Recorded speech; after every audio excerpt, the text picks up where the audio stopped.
yang dapat dilakukan dengan banyak hal. Seperti yang dilakukan Kak Gitri ini nih teman. Mencoba menyatu dengan alam dengan cara berkemah. Wih, seru banget. Otan mau ikut dong Kak.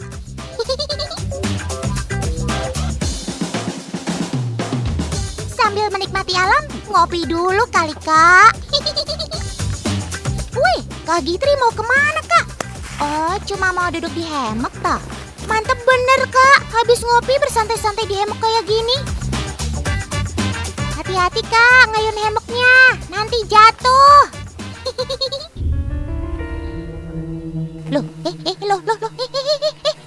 itu ada apa hijau-hijau gerak-gerak? Itu kan ular bajing. Kok dia semakin mendekat ke Kak Gitri? Kak Gitri, awas Kak, ada ular bajing yang mendekat.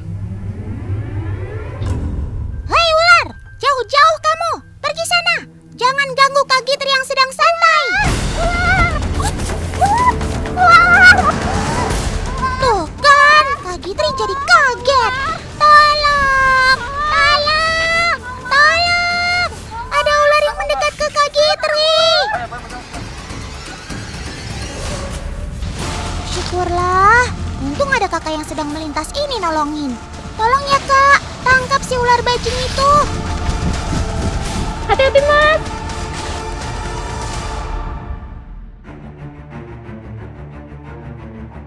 Wah, ternyata nggak semudah itu menangkap si ular bajing. Dia selalu coba melawan ketika akan ditangkap. Leher ular yang berbentuk es seperti ini adalah salah satu bentuk pertahanan dirinya dari ancaman atau predatornya teman. Dengan melipat lehernya seperti ini, dia akan dengan cepat dan kuat saat menyerang. Awas Kak, hati-hati! Akhirnya, ketangkep juga kamu Sob. Otan deg-degan deh.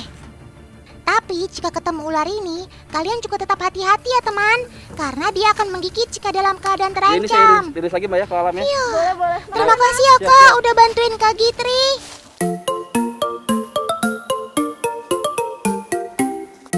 Nah teman, yuk kita kenalan lebih dekat dengan si ular bajing ini. Ular yang memiliki nama latin Goniosoma oxycephalum ini sering juga disebut ular gonyo.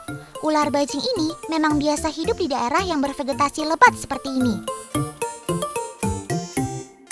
Ular ini memang punya warna yang cantik sekali. Pada sisik bagian atasnya dominan warna hijau, sedangkan bagian bawahnya berwarna kuning. Sungguh kombinasi warna yang cantik. Teman, nama ilmiah si hewan melata ini menunjukkan tubuhnya yang berbentuk menyudut. Dari kata gonio yang berarti sudut dan soma yang berarti tubuh, dan bentuk kepalanya yang agak pipih meruncing. Sekilas kalau kita perhatikan, corak dan warna ular gonyo ini mirip sekali dengan ular pucuk. Tetapi bedanya, si gonyo ini memiliki ukuran tubuh yang lebih besar. Selain itu, lidah ular ini berwarna biru. Ini digunakannya untuk mengecoh pemangsa bahwa seakan-akan dia berbisa. Wih, keren juga kamu Sob.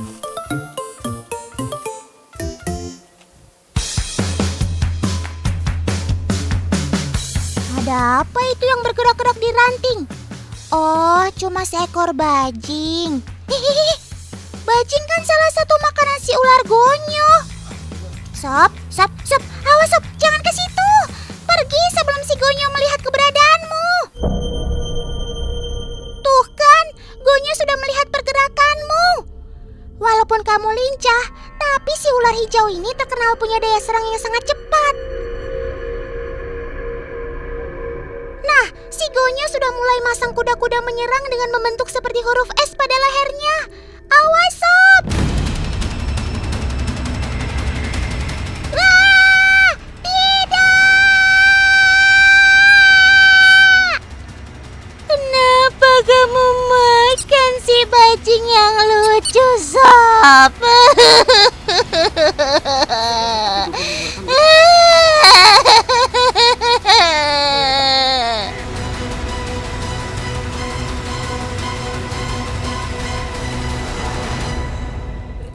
Saking cepatnya serangan ular ini, si bajing sampai tidak siap untuk menghindar teman.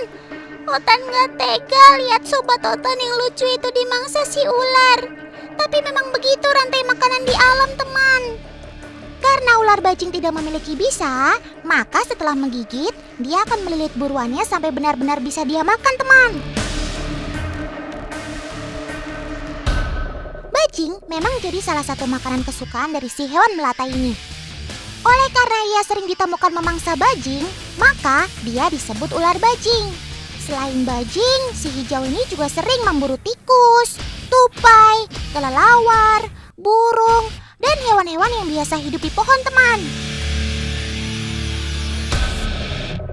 Ini diemin aja bang, biar dia makan. Ular bajing dapat kita temukan mulai dari dataran rendah hingga wilayah pegunungan. Karena ia bersifat arboreal atau hidup di pepohonan, maka kita akan sering menjumpainya melata di antara dahan dan ranting-ranting pohon. Nah, sebagai hewan yang menghabiskan hidupnya di atas pohon, Otan mau tahu nih Sob, kemampuanmu untuk melata di bidang yang lebih halus. Kak Gitri sudah menyiapkan bambu nih. Kamu kan biasa melata di batang pohon yang kasar. Gimana kalau sekarang ke bambu yang halus ini, Sob? Mari kita coba. Perlahan tapi pasti, ia mulai maju, teman. Keseimbangannya memang juara. Coba lihat baik-baik. Walaupun badannya tidak menempel secara sempurna, ia masih bisa berjalan tanpa terjatuh. Jago banget kamu, Sob.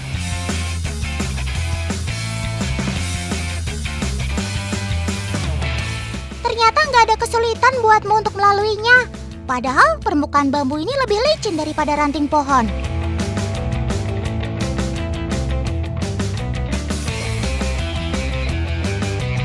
Nah, sekarang ganti bidangnya dengan tali yang halus dan lebih kecil dari bambu tadi ya, Sob. Hati-hati jatuh, Sob.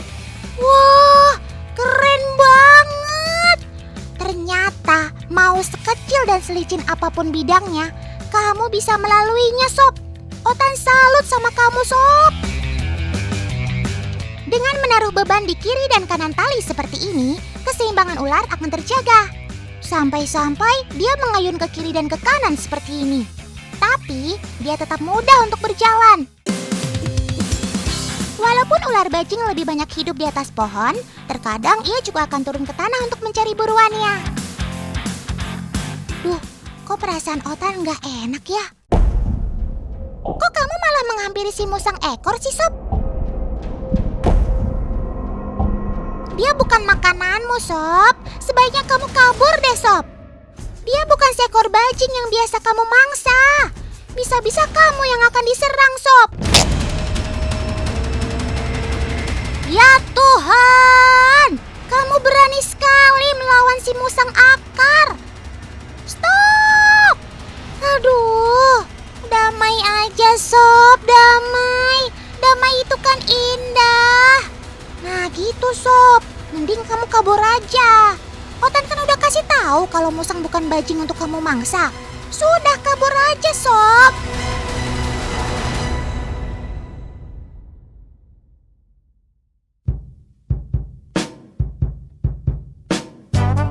Selain berwarna hijau, ternyata ular bajing ada yang berwarna keperakan juga, teman. Dari segi ukuran dan corak sih sama, hanya warna badan dan lidahnya saja yang berbeda. Nah, lihat kan teman, kalau lidah si perak atau silver ini lebih condong berwarna gelap atau hitam, tidak seperti si hijau yang berlidah biru.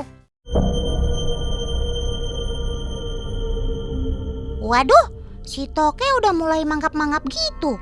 Wah, si toke ternyata tidak takut sama sekali. Dia mulai menggigit si ular bajing. Udah, Sob, udah. Saling cari makan masing-masing aja. Jangan berkelahi begitu.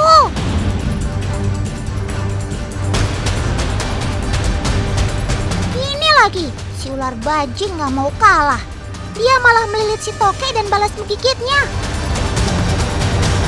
Aduh, ayo mundur aja ya, Sob.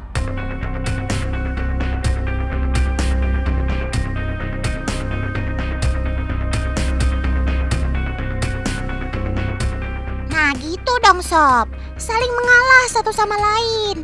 Jangan saling emosi. Hidup damai kan lebih menyenangkan.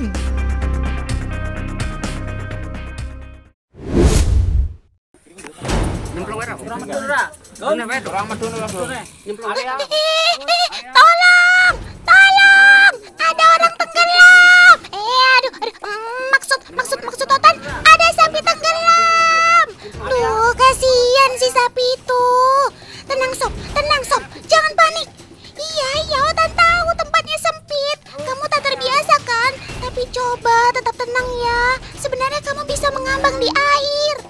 Tapi Otan paham, kamu pasti panik dan khawatir. Peristiwa ini terjadi di Dusun Jambon, Desa Karangtalun, Kecamatan Luar, Kabupaten Magelang belum lama ini. Kejadian bermula saat pemilik sapi hendak menaikkan sapi betina ini ke dalam mobil. Namun saat dikeluarkan dari kandang, tiba-tiba sobat Otan ini lepas tak terkendali. Lalu ya jadi tercebur masuk ke situ deh. Aduh, malang nian nasibmu sob. Mungkin kamu sedih karena mau dijual pemilikmu ya? Kamu tetap tenang ya, paman-paman ini mencoba menolongmu. Jangan khawatir, mereka adalah petugas pemadam kebakaran yang handal. Ayo paman-paman, semangat!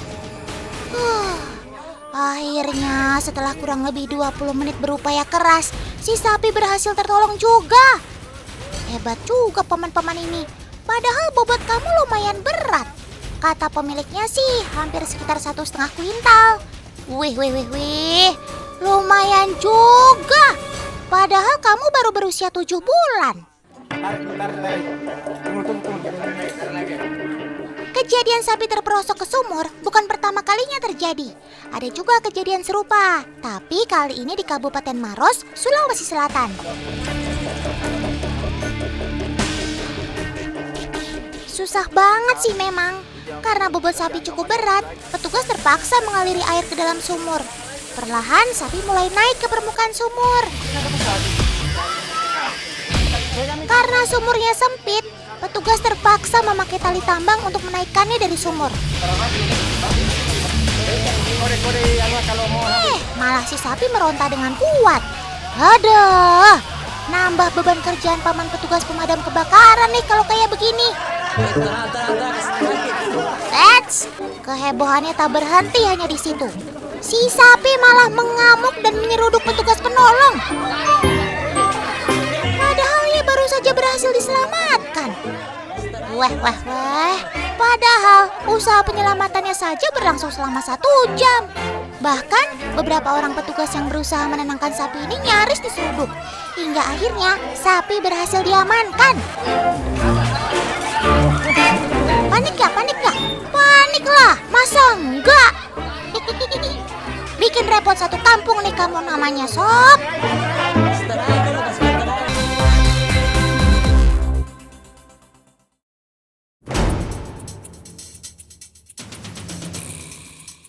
Sob, buruan kabur sob, kamu dikejar tuh.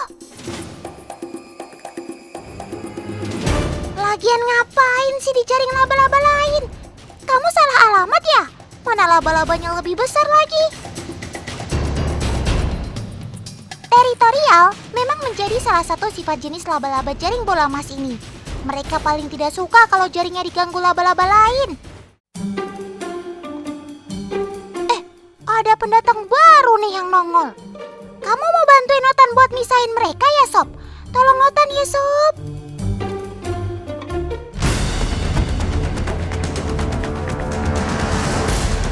Yalah, kok kamu malah ikutan berantem sih sob? Kirain mau bantuin melerai. Aduh, mereka mulai saling mendorong teman. Dengan kakinya yang panjang, sobat Otan ini berusaha menjatuhkan lawannya ke air.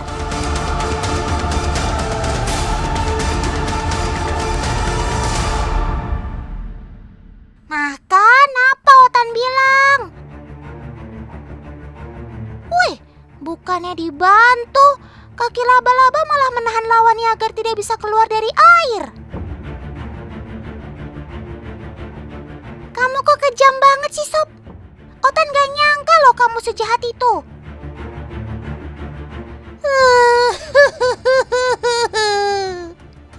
Si laba-laba kecil juga itu dijatuhkan ke air tuh.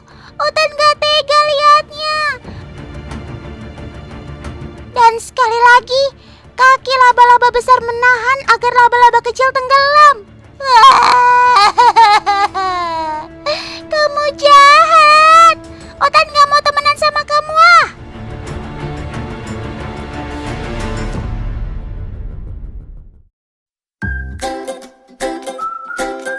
Jaring atau sarang laba-laba memang merupakan bagian penting bagi hidup seekor laba-laba. Nggak heran kalau mereka bisa saling bertarung untuk memperebutkannya.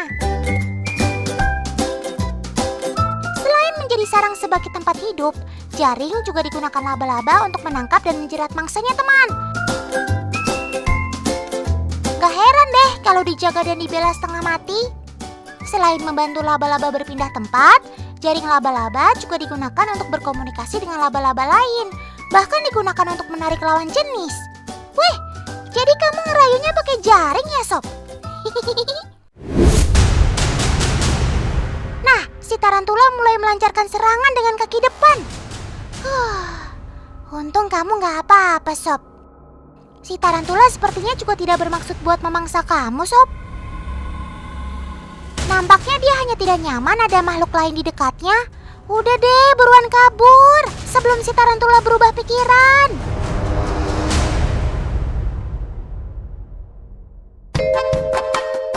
Meski termasuk hewan terestrial alias hidup di tanah, tarantula memiliki kaki-kaki yang bisa digunakan untuk segala medan loh.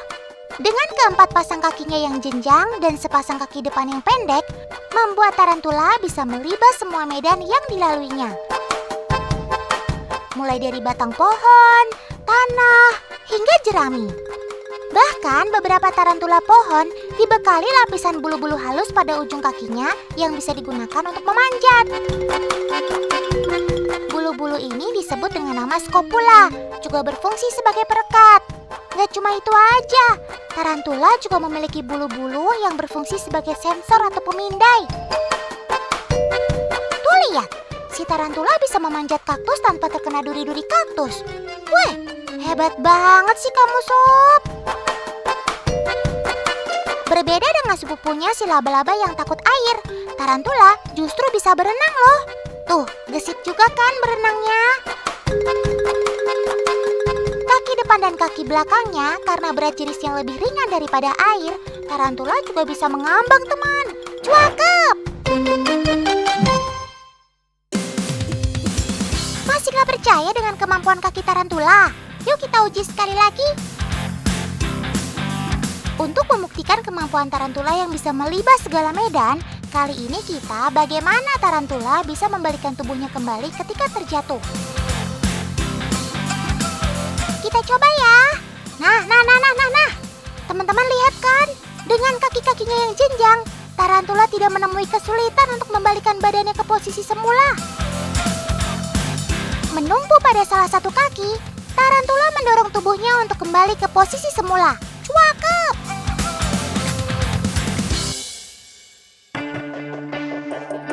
Tarantula mulai mengambil sikap bertahan dengan menegakkan kaki depannya. Udah dong, kasih lewat aja si Picis. Kamu jangan kayak preman gitu dong, Sob. Wih, ular Picis juga mulai melancarkan serangan juga tuh. Untung nggak telak, bisa fatal kalau kena.